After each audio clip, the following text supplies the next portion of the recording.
Okay, it's bitterly cold today. Winter has finally hit the UK there. It's night time as I'm filming there. I actually said the word today there. It should have been meant tonight for some reason, I suppose. But look at the frost there on one of the cars there. I mean, just look at how much whiteness it's going on there on that car there. It's a Mercedes-Benz cars there.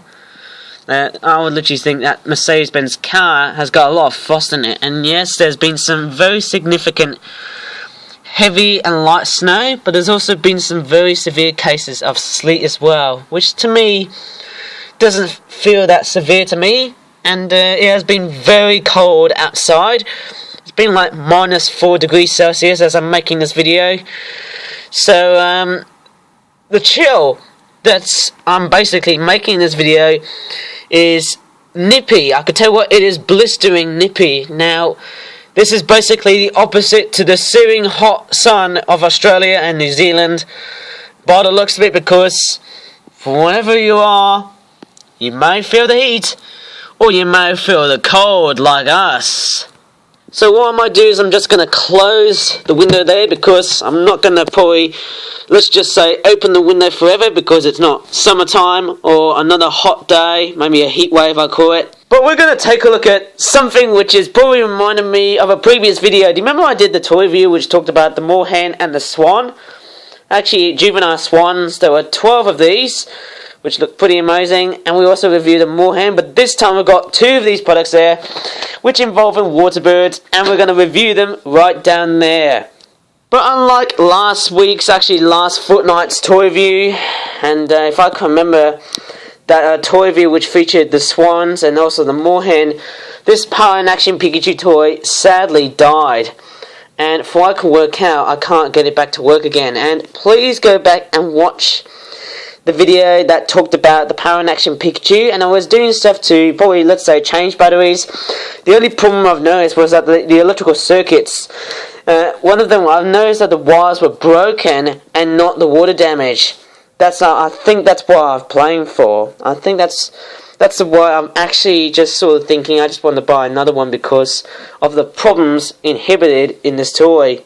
And that's also the reason why Bumblebee isn't really going to be, basically a real major player in this video. But maybe he would be sometime in the future if I go and get another one of these Pikachu toys. Or maybe another talking toy. How about that? But anyways, let's just go back to the other subject that we're going to talk about, and that is the water bird toys that we're going to take a look at in this video. And I'm going to do this one intrinsically, because I'm not going to probably sound like I'm a real dunce by the way I'm doing toy reviews and stuff like that, I suppose. But nevertheless, we've got this product first. It's the wintering cormorants versus common river roach fish shoal 12-pack, and it cost me about £13.97. Isn't 13 an unlucky number? How weird is that one, eh? But with 12 items, I don't know how expensive or cheap this is. And as you can see there it is there. It says part of a toy range of British wildlife collection. Very important to see. And yes, at the time of making this video, it is winter time. And in fact, this is basically the last toy review. I'm not sure if this is the last toy review to be reviewed in January of 2019. So yes, we've got 6 cormorants, we've got 6 roachfish, and there's a fact there I want to read. Cormorant breeding, actually let me go back to the start here. Cormorant breeding numbers have a total of 9,018 breeding pairs with 41,000 wintering birds. And let me try and say this one again. Cormorant breeding numbers have a total of 9,018 breeding pairs with 41,000 wintering birds. Now, I think I've done this so many times, but boy, I must have sounded pretty awful there. But nevertheless, it's not going into the file reel because I haven't developed it yet.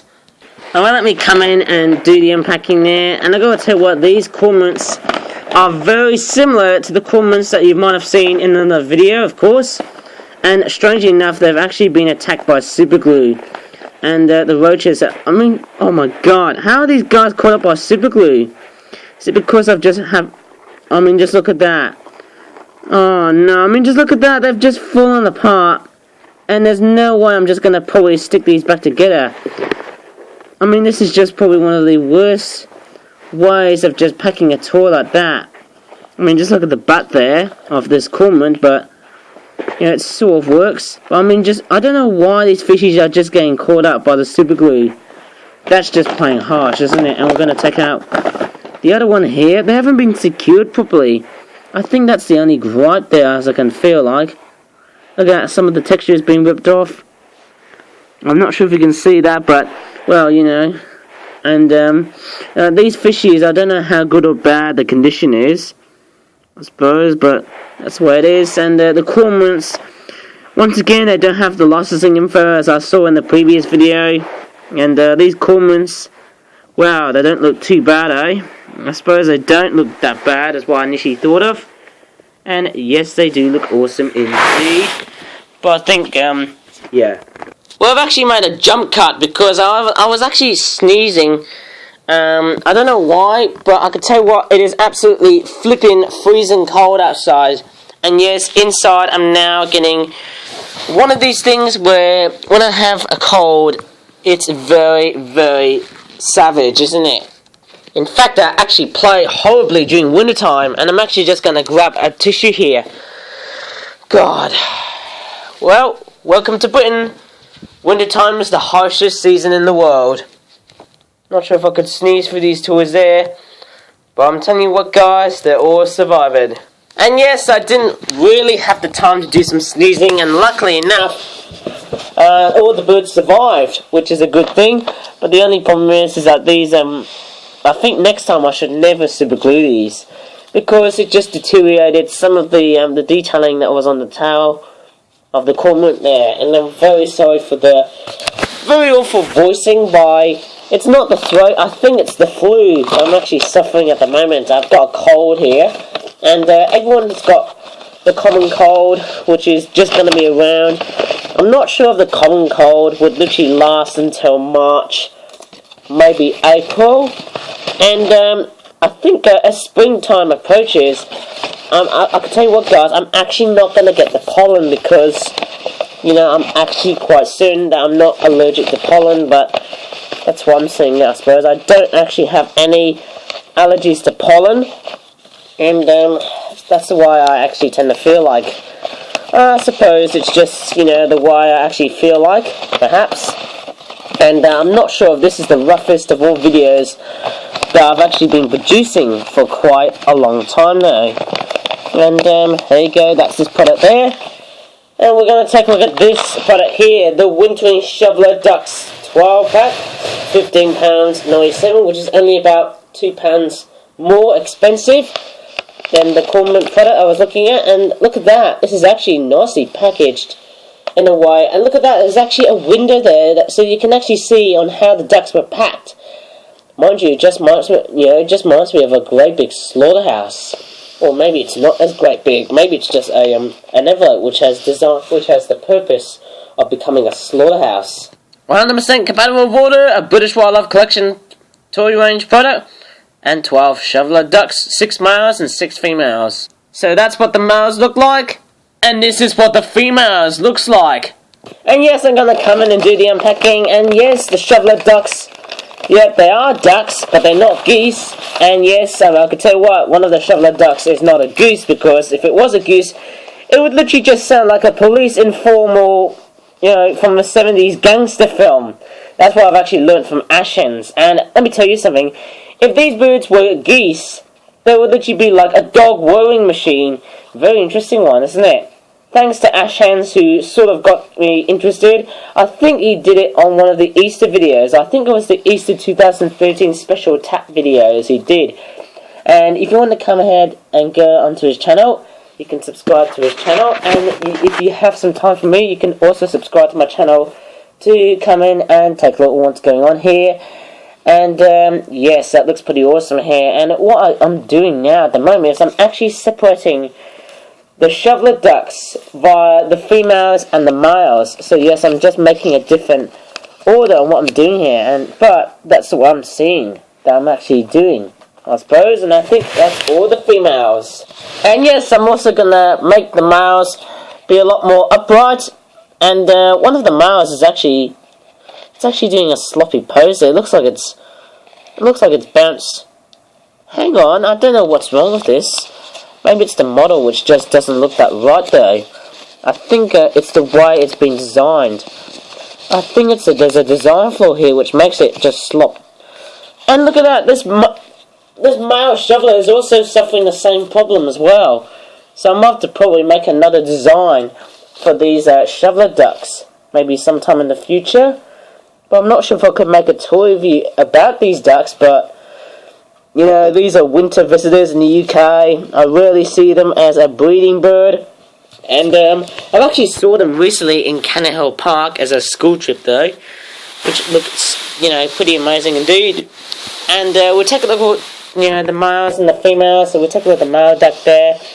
It's got a black beak, black tail, an orange on the side, brown in the wing detailing is there, and outer wing markings there is blue detailing is there. There's also black, and the inside, the inner wing markings have got blue, white, green, and black wingtips, which looks pretty amazing indeed. The head is green, the beak is black, and yes, the eyes have a combination of both yellow and grey, which looks pretty amazing indeed. It's got a white belly, and it's got a white back there as well, but not the tail, even though from that it does look like there's a bit of black patterning there.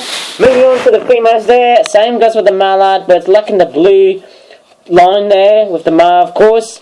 And it's got some eyelashes, of course, or she has got eyelashes, because if it was a she, or maybe if I was going to say if it wasn't a she, then this bird would have been a male. As she's got an orange beak, and she's got the same eye detailing as the male mallard, but she's got the eyelashes, like I said earlier in this video. She's completely brown except for the inner part, as I said earlier there, brown tail and the brown back side. And it looks pretty nice to see that these birds look pretty amazing indeed, but there's actually something pretty mysterious. Some of the beaks of the females are a lot more darker than some of the others, which looks pretty amazing indeed. Noticing the males have got a much interesting, very nice looking, vibrant black beak. Some of these have a bit of white patterning there because of the way they've been detailed. Like, I'm not being harsh to the way detailing costs money. I know detailing costs money, but nevertheless, that's the way these toys are sort of designed like that, I suppose. Well, let me try and herd all of the ducks back into the packaging there. And yes, I could tell you what, I'm not sure if I'm going to feel like I am a sitting duck. No pun intended, but I could tell you what, these birds will be literally sitting ducks. And yes, thank God, that was probably one of the shortest toy reviews that we might have created for quite a long time. I'm not sure if it was the shortest toy review that I've ever made for my channel, but I might be totally wrong. And yes, you can even check out my animations as well, because animations on my FlipFlap channel are also entertaining as well. And yes, I've actually done these. I might probably make a video about how I make my animations. They're all MS Paint animations, and you get to see them how they are made, which looks pretty amazing indeed. It's going to be a very complex video, and I might do that sometime in the future though. But there you go. That's the Shoveler Ducks 12 pack, and it's a wintering product as I can tell. And I can tell you what, this product here is not as bad as the Cormorant product right there. But do you know what I'm going to say next time to you? You can come along, or yes, you can come along and subscribe to my channel. And most importantly, as I'm going to put these toys away, you can come to And yes, I'm very sorry about the jump cuts there, because there was actually a lot of door interruptions there. Maybe it will be part of the photo there, but what I was about to say is, you can come along to subscribe to my YouTube channel, and yes, that's probably about it. I'm pretty sure you can come along to subscribe to my YouTube channel, and you can give a thumbs up in this video if you want to. So anyways, I hope my videos will perform a lot more better than, you know, next time, I suppose. Thanks for watching, and bye for now.